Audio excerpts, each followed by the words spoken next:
Ma première réaction, c'était quel cadeau que la vie me fait avec Belle et Sébastien. Une première fois, lorsque enfant, j'avais rendez-vous tous les dimanches soirs comme des millions de Français avec ce petit garçon et ce grand chien blanc. Une histoire qui a sans doute d'ailleurs eu une certaine importance dans ma vie, car on était entièrement consacré à la neige, aux chiens, aux montagnes. Et puis quel cadeau lorsqu'une on propose à un amoureux du cinéma, des chiens, de la montagne, de faire un film pour le cinéma, avec bien évidemment, c'est vrai, quelque chose de très intimidant. Et heureusement, je ne mesurais pas à l'époque l'importance que ça avait. Parce qu'elle en avait énormément pour moi, mais je n'imaginais pas qu'elle en avait autant pour la mémoire collective française. Euh, mais du stress, mais surtout une envie, une passion que j'ai mis une énergie tout entière au service de ce projet qui, encore une fois, avant tout, me passionnait parce qu'il y avait tout pour me passionner, tout. C'était un film, on ne peut plus sur mesure pour moi. Mais je dis souvent, mais c'est vrai, quelle aurait été ma réaction si on l'avait confié à quelqu'un d'autre? Je crois que j'aurais été très très jaloux, très critique, j'aurais été mauvais. Non, en tout cas, voilà, c'était un cadeau merveilleux que m'a fait la vie. J'ai pris une douzaine de notes, hein, j'ai retrouvé d'ailleurs ce petit papier il n'y a pas très longtemps et je soulignais une fois, deux fois, trois fois ou quatre fois. Alors je me rappelle notamment avoir souligné quatre fois, c'est la meilleure note, Mehdi, par exemple. Et je me suis dit, s'attaquer à une adaptation sans retrouver un Sébastien aussi fort que Mehdi, pas possible. Donc, première contrainte, énorme casting, et je n'attaquerai pas ce film, et je l'ai dit au producteur, tant que j'aurai pas trouvé mon Sébastien. Et je vais être drôlement, drôlement exigeant. Ça, c'était le premier élément. Ensuite, j'ai pris des notes sur des choses qui peuvent peut-être paraître anodines, mais par exemple, j'ai noté proportion chien-enfant, ce qui m'apparaissait très important parce que, au-delà de l'image, il y a dans cette proportion une question de protection de ce gros chien, de ce petit garçon. Donc, casting, le gamin pas plus d'un mètre 38, le chien plus de. Voilà. Et j'ai noté après, alors sur une ligne, j'ai noté les personnages essentiels qu'il fallait qu'on retrouve. J'ai noté musique. Comment, comment ne pas retrouver la musique.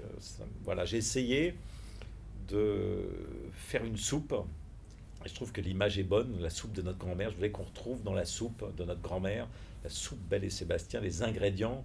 Vous savez, une bonne soupe qu'a fait votre grand-mère lorsque vous êtes enfant, vous la retrouvez 40 ans plus tard, vous ne savez pas ce qu'il y a dedans, mais et je voulais que, en regardant ce film, ça soit ça, ce soit l'effet de la soupe. Et pour ça, dans cette soupe, il y avait la musique, la proportion, il y avait le chien, il y avait la montagne, il y avait les personnages, il y avait tout ça.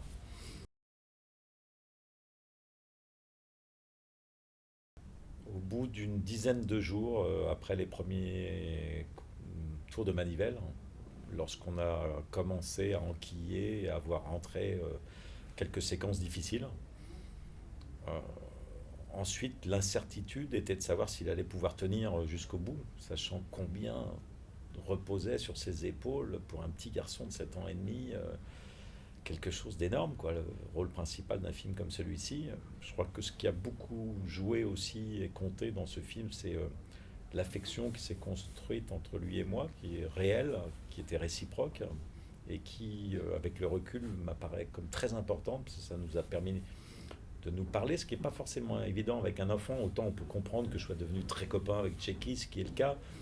Autant avec un enfant, souvent c'est une relation père-fils, mais avec un enfant qui n'est pas le sien, ça peut être une affection qui peut assez rapidement être dans un certain cadre, mais il y a une vraie affection entre nous deux, et je pense que ça a été un élément important, tout comme l'affection qui existait et qui était réelle entre le chien et l'enfant.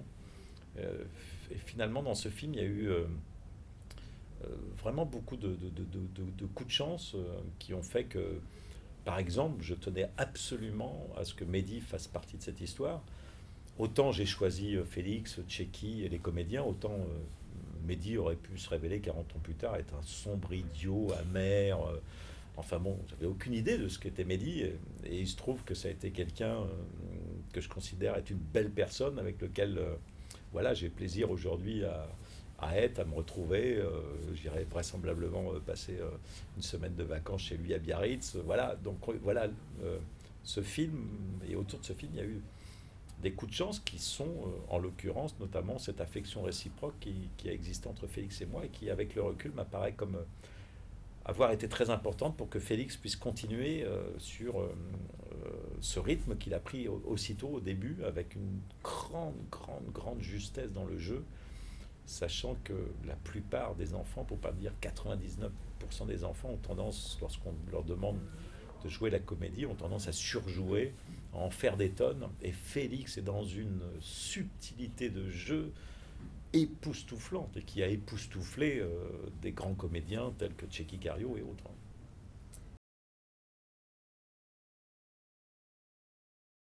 Il y avait plusieurs raisons. Il y a une raison effectivement esthétique, parce que j'aurais pu, comme Cécile Aubry, qui a placé cette histoire à son époque, j'aurais pu placer cette histoire dans la mienne et filmer dans une station de ski avec les tenues techniques fluorescentes que l'on voit partout dans la montagne, qui personnellement agressent mon regard et qui auraient rendu très malheureuses mes caméras.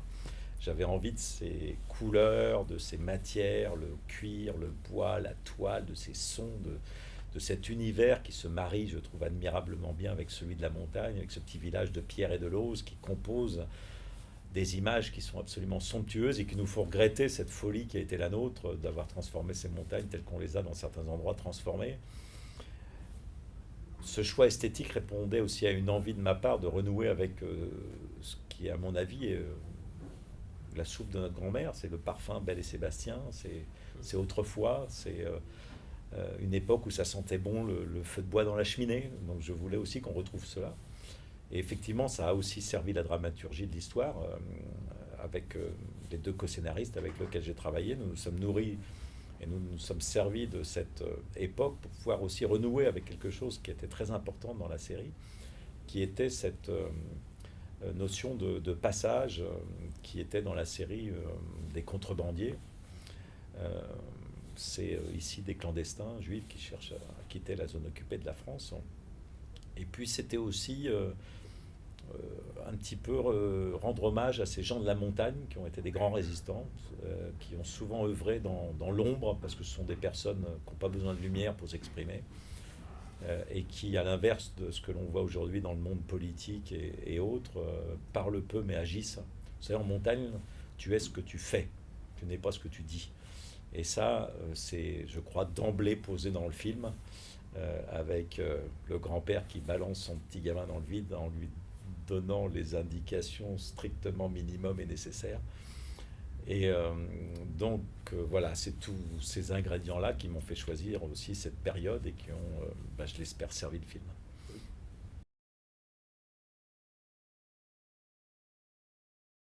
Si ce film nous tout d'un coup fait sauter aux yeux qu'effectivement on n'a peut-être pas fait dans la montagne ce qu'il aurait fallu faire, si ça nous fait prendre conscience que ce territoire exceptionnel que sont ces montagnes, il faut y faire attention et que ça ne sert peut-être à rien d'aller passer un week-end aux Seychelles, alors même qu'à 2 heures de TGV, il y a en France des territoires qui sont vraisemblablement les plus beaux pays du monde. Si, avec et autour de ce film, on a construit tout un programme pédagogique sur lequel des centaines de milliers d'enfants vont travailler à l'école, on prend conscience de ces valeurs qui sont les miennes, tellement importantes par rapport à la biodiversité, le réchauffement climatique, tant mieux. Au-delà de ça, effectivement, je pense qu'il y a, euh, au travers de ce que sont ces gens de la montagne, qui sont très proches de ces personnes euh, que j'ai connues dans le Grand Nord, il y a quelque chose de très proche dans ces personnes qui sont assez rugueux, assez taiseux, qui agissent plus qu'ils ne parlent. Et je pense qu'effectivement, qu'actuellement, dans ce monde où le message, la communication, c'est devenu prioritaire. C'est-à-dire, peu importe ce qu'on va faire ou ce que l'on a fait, ce qui compte, c'est le message. C'est devenu quelque chose d'extrêmement, je trouve, handicapant pour l'avenir du monde, dans la mesure où ce qui compte, c'est pas ce qu'on dit, c'est ce qu'on fait. Et à cet égard-là, je pense que effectivement, ce film donne quelques indications sur ce que moi je pense être une marche à suivre peut-être pour l'avenir.